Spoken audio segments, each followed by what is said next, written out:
Assalamualaikum warahmatullahi wabarakatuh. Kami dari kelompok 1 akan mempresentasikan materi yang berjudul aspek-aspek dari pelaksanaan perjanjian dan hal-hal yang membatasi perjanjian serta pembebanan tanggung jawab. Kelompok kami terdiri dari yang pertama ada Audrey dengan NIM akhir 056, saya sendiri Arafi dengan NIM akhir 073, Elvira dengan NIM akhir 112, Sidney dengan NIM akhir 119, dan Abdillah dengan NIM akhir 258. Yang pertama yakni pengertian dari perjanjian. Perjanjian adalah suatu peristiwa di mana seseorang berjanji kepada seseorang lain atau di mana dua orang itu saling berjanji untuk melaksanakan suatu hal.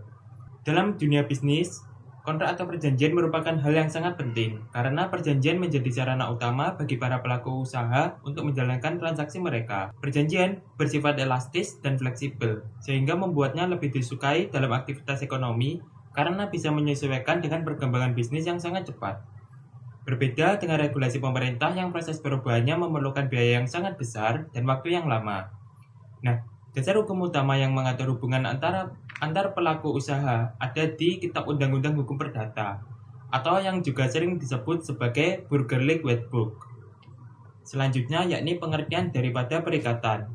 Nah, menurut Subekti, yang dimaksud dengan perikatan adalah suatu perhubungan hukum antara dua orang atau dua pihak berdasarkan mana pihak yang satu berhak menuntut sesuatu hal dari pihak yang lain dan pihak lainnya berkewajiban memenuhi tuntutan itu.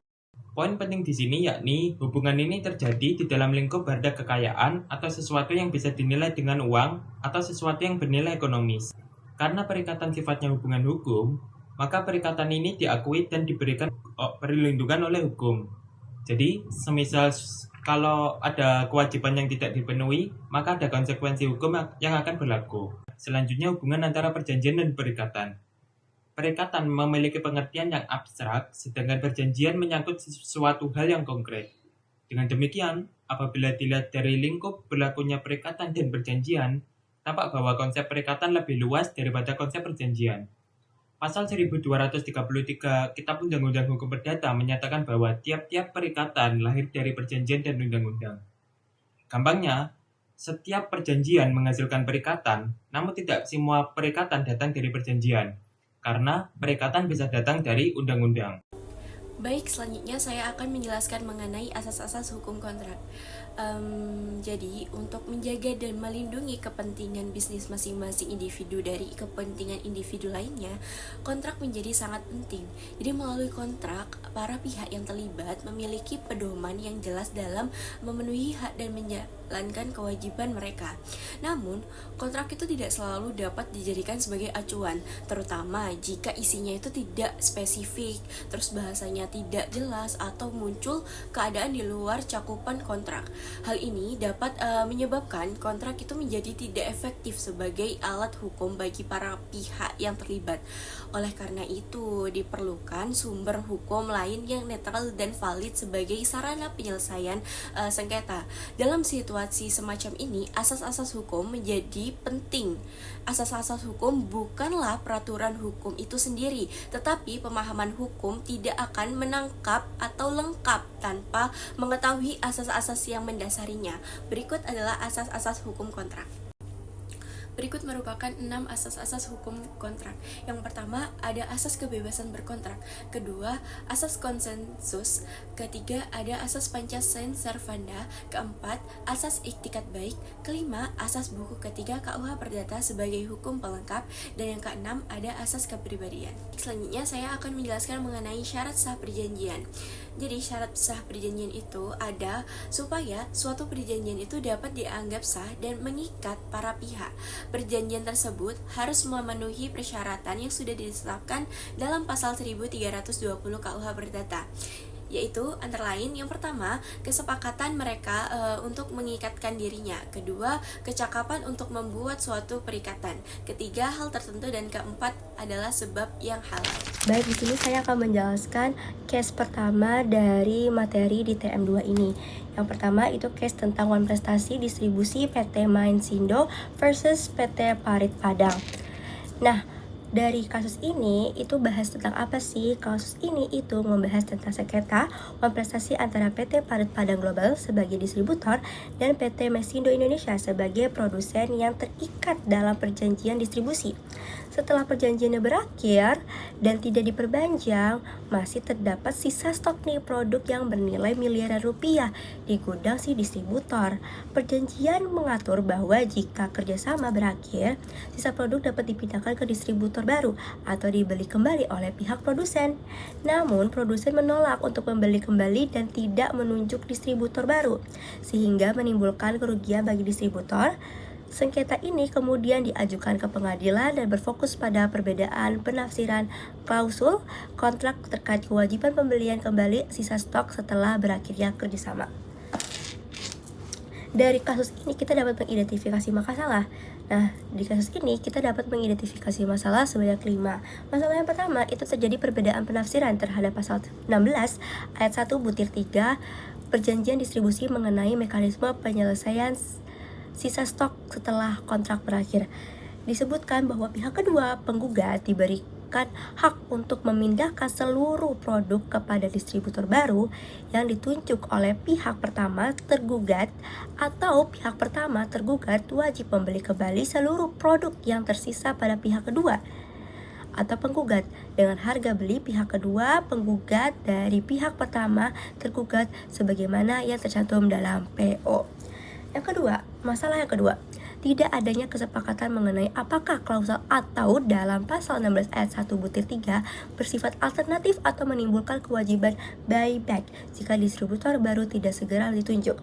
Masalah yang ketiga, dugaan wan prestasi, kondisi saat satu pihak lalai dalam memenuhi perjanjiannya karena tergugat menolak membeli kembali sisa produk dan tidak menunjuk distributor baru setelah perjanjian berakhir. Masalah yang keempat, timbulnya kerugian finansial dan biaya penyimpanan pada penggugat. Dan masalah yang kelima itu adalah persoalan pembebanan tanggung jawab atas sisa barang dan risiko bisnis setelah kontrak berakhir. Dari kasus ini juga kita bisa dapat menganalisis hukumnya nih. Yang pertama itu adalah pelanggaran kontrak atau wan prestasi. Pada pasal 16 ayat 1 butir 3 mengatur bahwa sisa produk setelah kerjasama berakhir dapat dipindahkan ke distributor baru atau dibeli kembali oleh tergugat. Namun tergugat menolak nih untuk membeli kembali dan tidak segera menunjuk distributor baru, sehingga sisa stok tetap berada di gudang distributor. Tindakan ini dianggap sebagai tidak dipenuhinya kewajiban kontraktual dan dapat dikualifikasikan sebagai wan prestasi berdasarkan pasal 1238 dan 1243 KUHP apabila terbukti terdapat kewajiban yang dilanggar dan telah dilakukan somasi. Dan yang kedua, analisis hukum yang kedua itu adalah pembebanan tanggung jawab dan tindakan hukum yang dapat ditempuh.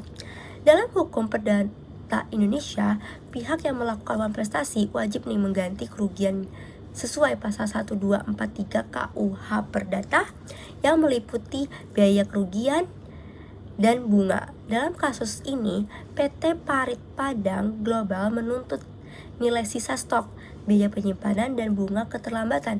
Upaya hukum yang dapat dipenuhi dapat berupa ganti rugi, pemenuhan prestasi berupa pembelian kembali sisa stok, dan juga pembatalan hubungan kontraktual apabila terbukti terjadi pelanggaran berat.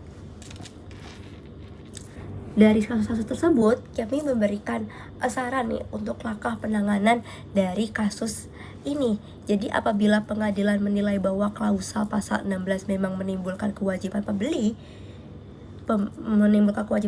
kembali, maka tanggung jawab dibebankan kepada PT Masindo Indonesia. Namun jika dianggap sebagai jual beli putus, maka risiko atas sisa stok menjadi tanggung jawab distributor sebagai bagian dari risiko bisnis. Itu saja dari case pertama. Mungkin untuk case kedua bisa dilanjut oleh teman saya. Lalu case yang kedua, kita mengambil kasus dari Wan Prestasi PT Hack Apparel Indonesia vs PT Juara Raga Adidaya. Overview case-nya yaitu, dalam perkara ini, PT Hack Apparel Indonesia menggugat PT Juara Raga Adidaya di Pengadilan Negeri Jakarta Pusat atas dasar wan prestasi. Gugatan diajukan karena tergugat diduga tidak melaksanakan kewajiban kontraktual sebagaimana disepakati dalam perjanjian usaha. Penggugat menilai tergugat lalai dalam memenuhi kewajiban pembayaran atas transaksi jual beli merchandise dan pinjaman uang yang telah jatuh tempo, sehingga menimbulkan kerugian finansial dan mendorong penggugat menuntut pemenuhan prestasi serta ganti rugi berdasarkan hukum perdata. Lalu identifikasi masalahnya yaitu meliputi yang pertama, perbedaan penafsiran klausul perjanjian terkait kewajiban pembayaran dan konsekuensi kelalaian. Lalu yang kedua yaitu pemenuhan prestasi oleh tergugat apakah telah sesuai waktu dan isi perjanjian. Yang ketiga, kualifikasi kelalaian tergugat sebagai wan prestasi menurut KUH Perdata. Yang keempat yaitu kedudukan hukum para pihak dalam hubungan perikatan. Lalu yang kelima, tanggung jawab tergugat atas kerugian penggugat berupa pelunasan kewajiban, ganti rugi, dan bunga.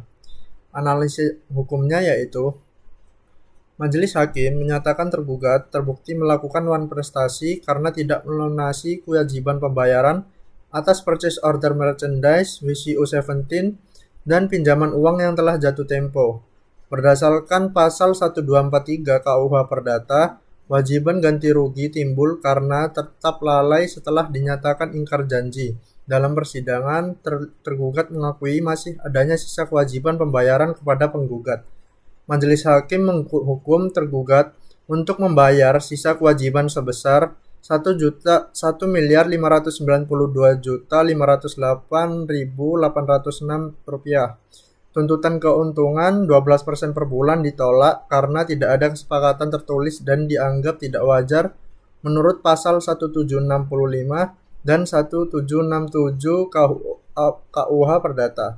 Sebagai kompensasi keterlambatan, hakim menetapkan bunga moratorium sebesar 6% per tahun. Lalu, langkah penanganan perkaranya yaitu penggugat mengajukan gugatan wan prestasi ke Pengadilan Negeri Jakarta Pusat setelah tergugat tidak memenuhi kewajiban pembayaran. Pengadilan terlebih dahulu mengupayakan penyelesaian melalui mediasi, namun tidak mencapai kesepakatan. Selanjutnya, perkara diperiksa melalui persidangan dengan pembuktian surat dan saksi, hingga majelis hakim menjatuhkan putusan yang mengabulkan gugatan untuk sebagian dan menghukum tergugat melunasi sisa kewajiban beserta bunga moratorium. Yang ketiga adalah kasus wan prestasi antara Jeffrey Nicole dengan rumah produksi Falcon Pictures. Pada tahun 2018, aktor Jeffrey Nicole menandatangani kontrak eksklusif dengan rumah produksi PT Falcon Pictures.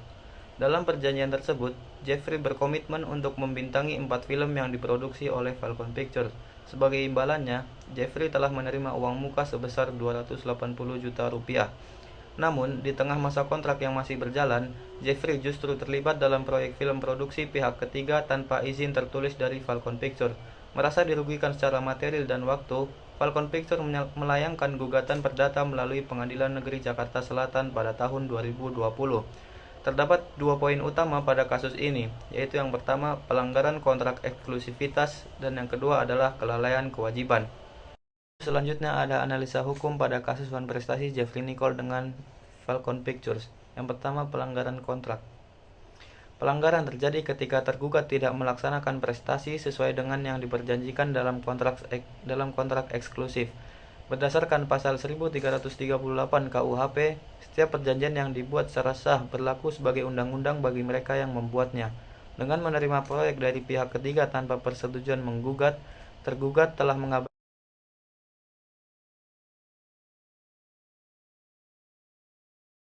asas fakta sunt servanda. Sesuai pasal 1243 KUHP, tindakan ini memberikan hak kepada pihak yang dirugikan untuk menuntut biaya ganti rugi. Lalu yang kedua, pihak yang terbukti melakukan wan prestasi wajib mengganti kerugian material dan imaterial.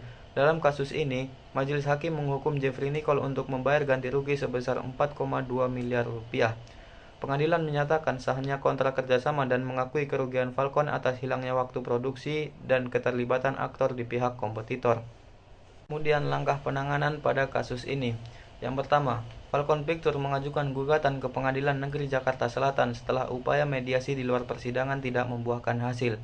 Yang kedua, penggugat menyajikan bukti-bukti berupa dokumen kontrak, bukti transfer uang muka, serta bukti keterlibatan tergugat dalam film produksi rumah produksi lain sebagai bentuk fakta pelanggaran.